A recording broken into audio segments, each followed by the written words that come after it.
Members might recall that on the 27th of February 2020, this House passed an order for papers concerning asbestos registers and health monitoring records for workers' exposure to asbestos from the New South Wales Transport Cluster. That documentation that was produced revealed a systemic pattern of mismanagement of asbestos in the transport cluster. There were several instances of asbestos registers being incomplete, inaccessible to the staff that work in those transport entities, and a general lackadaisical approach to the management of asbestos in the workplace. In particular, workers in that sector basically don't know whether or not there's asbestos in the workplace, and when they are told, sometimes there's inaccurate instances of that asbestos. So what this SO52 attempts to do, Mr President, is to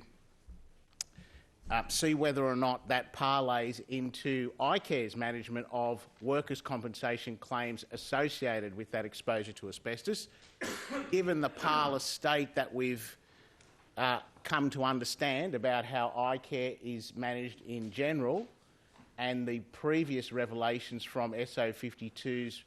which have been debated in this House and successfully put through and revealed a myriad of mismanagement in that area,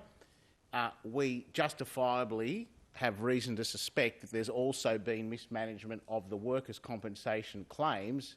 associated with asbestos-related diseases like asbestosis and mesothelioma. So what we're saying is that if we can get access to these records, and for the House's benefit I'll read out a couple of the clauses. All workers' compensation claims currently being managed by iCare and related correspondence by employees of and persons undertaking contractual work for a state transport department or agency or for asbestos-related diseases caused by exposure to asbestos while undertaking work for any state transport department or agency,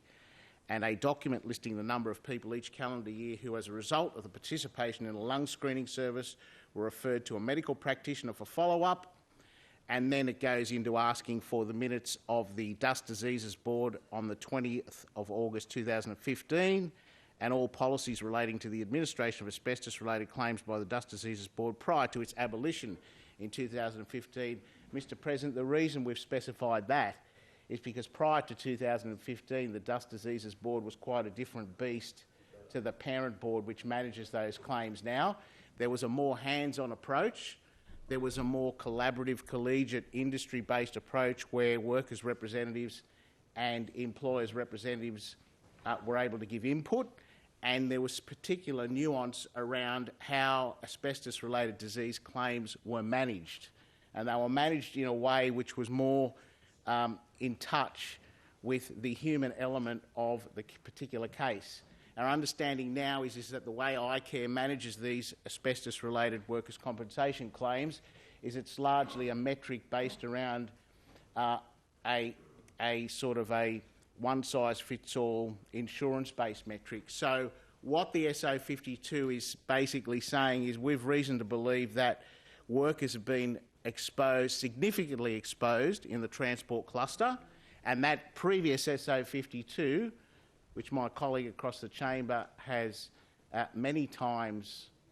lamented, has shown a systemic mismanagement of asbestos in the transport cluster,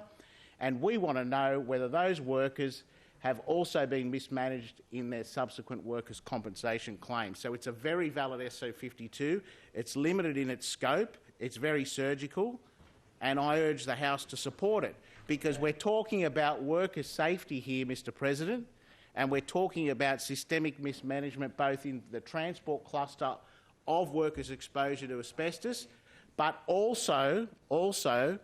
given the systemic mismanagement we've seen by iCare, the fact that we just don't trust that they've managed workers' compensation claims associated with asbestos-related disease in that entity either, and we need those papers to flush it out.